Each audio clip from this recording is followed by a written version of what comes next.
அம்மா எனக்கு யாருமா பேரு வச்சது? உன்னோட பாட்டி தான். இப்ப மட்டும் அவங்க உயிரோட இருந்திருந்தா நல்லா இருந்திருக்கும்.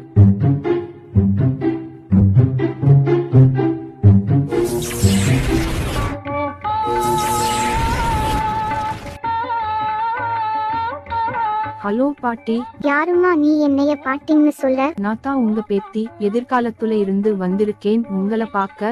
லோகத்துல என்ன நடக்குதுன்னு ஒன்னும் புரியல. நீங்க பார்க்க செம்ம கியூட்டா இருக்கீங்க. உங்க கூட ஒரு செல்ஃபி எடுத்துக்கிறேன். இந்நேரம் உங்க தாத்தா மட்டும் அந்த இடத்தை விற்காம இருந்திருந்தா நம்மளும் பணக்காரன் ஆயிருக்கலாம்டா மகனே. பூத்தா கிழட்டு தாயோலி இன்னைக்கு இருக்குடா உனக்கு.